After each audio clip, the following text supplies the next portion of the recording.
Um, your research projects yesterday when you were going through them with me were really wonderful, and I learned a lot from them. And so today, as I was driving to work, I was kind of doing a segue between those research projects and us starting with the DJ. And I started asking myself this essential question about how we can experience things. And so I want you to think about this as we're talking today. Can we really have a deep connection on an emotional level and change a single story if we have not experienced something? So we can certainly have a cerebral experience because we learn about it. But I was thinking about the things that I am deeply committed to. And we've talked about these. You know that my social justice issues are immigration, racial inequality, things like that. But as I was thinking about those, I asked myself, after looking and thinking about Adisha's TED Talk, those are not single stories to me because I've experienced those, seen them firsthand through my daughter-in-law, and when I worked for Kevin O'Leary, my bodyguards, some of them were African Americans, and I saw how they were treated. So that change from being a single story to those people were not flattened, as she refers to single stories. Those people were complex to me. So what I want you to ask yourselves is, are we able to take experiences that might be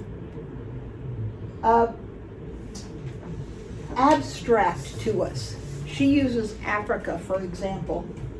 And if we don't know a lot about Africa, how do we take that and turn it into a situation that we know, not just in our heads, but also in our hearts?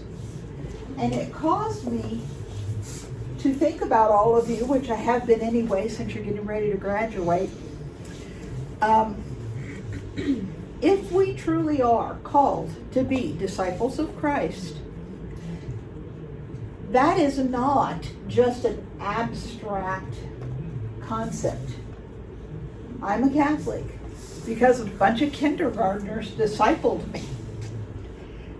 And they didn't do it by standing on some street corner, waving a cross saying, you need to be a Catholic. They did it because I had flattened Catholics. I was like, my granddaughter's a Catholic and I want to know what they're teaching that baby. So I volunteered to come to a Catholic school because I was a Protestant, and I didn't know what they were teaching that little 5-year-old girl. It's like kinder protector from you guys. And by the time the year was up, these sweet little 5-year-old children had me. So that's what being a disciple is. It's acting with love and kindness and gentleness. It's acting with Christianity. It really wasn't about Catholic versus Protestant. It was about my ignorance. It was about my single story of what our faith stands for. So do you see I had a single story there?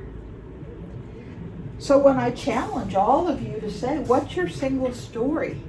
What single stories do we have? I'm challenging myself today too. Because if we don't ask ourselves, we're not scholars. We live ignorant lives.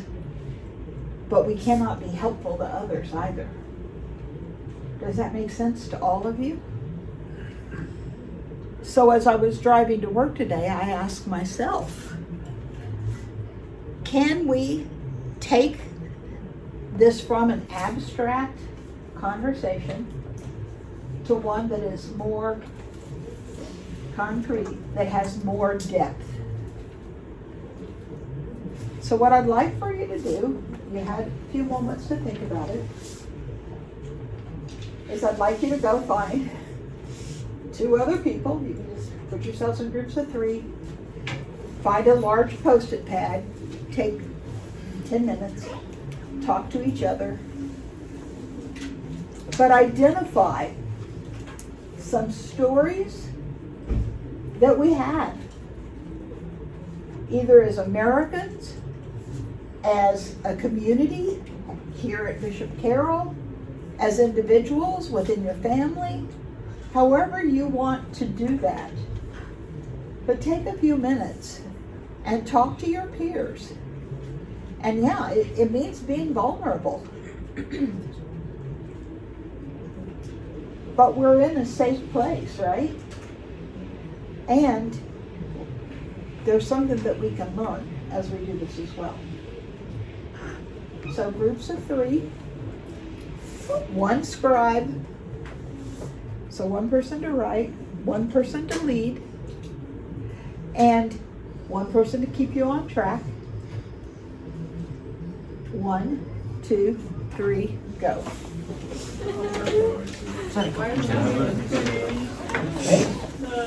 Oh, those are great. Okay. Okay, where's Emma? You can report first. What did you come up with? Right here. I'll stand here. I'll stand right here. Right there. So what did you come up with? Guys, give her your thing. We came up with people think Kansas has no technology, immigrants don't know how to speak English, people think Americans are dumb and fat, Catholic schools are rich, and colored people don't have teachers. Oh, wow. Okay, which one's the best? The best? This is like general, like what people like usually think. People think Kansas has no technology? Yeah, they think it's like in the middle of nowhere and we're all like farmers. Well, we are in the middle of nowhere, that is true. Immigrants don't know how to speak English. People think Americans are dumb and fat. Catholic schools are rich. I do think that that is a true, I hear that a lot. And people of color don't have futures. Okay. Give her a hand.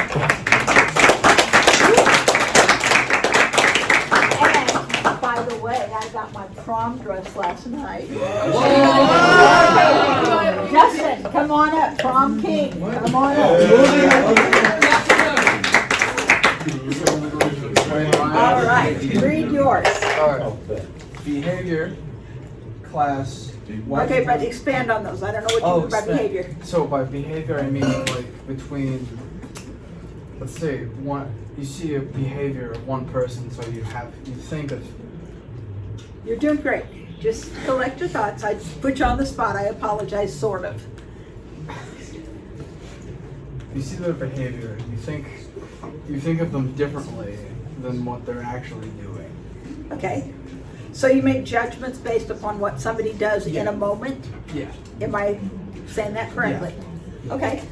In class, it's like between, let's say you're poor and you look at a rich person, you think that they're more higher standard than you are. And you have, let's say, envy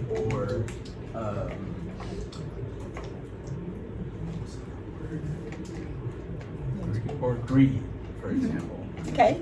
And you want to be like them, but you can never get up to that standard.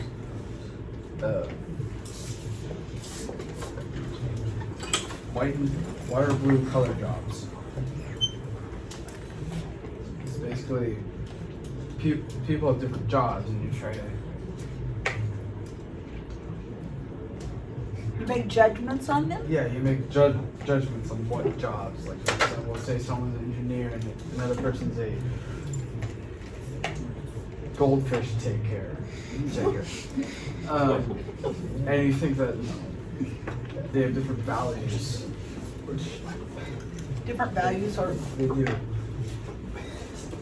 do you guys think that people with white or blue collar jobs have different values? Yeah. Raise your hand if that's a yes.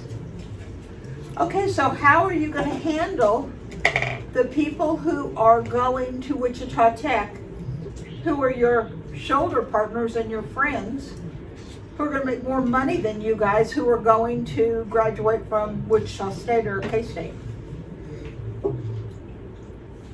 Because they are gonna make really good money. And I think they pretty much have the same values as you. You've grown up together. So do you see right there, that's a story that we make up that doesn't even hold up inside this school? Yes or no? So that was a great one. Dustin and Gavin, give them a hand.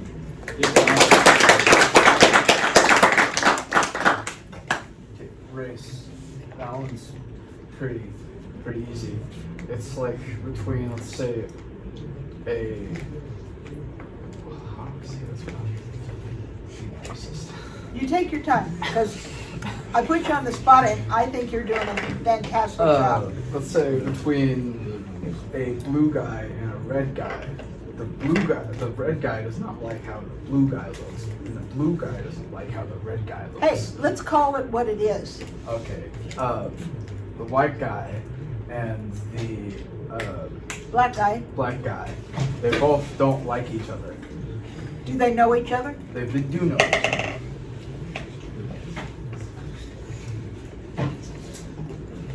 Keep talking. Because this is the most vanilla school I have ever taught in my life. Really. And the white guy brings his friends, and black guy doesn't like this, so he runs away. But I think what you really mean to say is the black guy brings his friends and the white guy runs away. Is that what you're really trying to say? I guess. Because isn't that our perception? That we need to be afraid of people of color? How many of you would agree with me on that? How many would disagree? If we're going to have an honest conversation, let's have an honest conversation here. Isn't the perception that we need to be afraid of people of color? Or not? Am I right or am I right? I don't believe so. I think it's more how they. I think it'd be more how they, how somebody would dress, because I could be just as afraid of a white person if they look like a crack addict compared to a black guy who's dressed like a gangster. It's Yeah, the same but we don't have drugs mixed up with this. It's just Right. it's just race. Right. Yeah, Dustin's like, how did this happen to me? But what we're talking about here is single stories, correct? And if we don't talk about it, the stories never change. I'm not saying you guys are doing this. I'm talking about stories in America. I'm not saying you are racist. Do you understand that? But I'm saying we don't have a lot of exposure at Bishop Carroll to people of color. So would it be great if we increased our exposure? How many of you think that might be true? Or not, but at least they wrote down that race is an issue in our country. Maybe not in our school, but it's a story. And that's all we're talking about here today. Okay, good job. Language. For Okay, example, so German, for example, it's thought out to be, or people think it's thought out to be a really, what's it called, really angry language, which in reality it's not at all. It's just just how you speak it. You just sound angry, but you're just not actually angry at all. That's an example of language. Cool. And religion we already And- talked about. Yeah, really. Because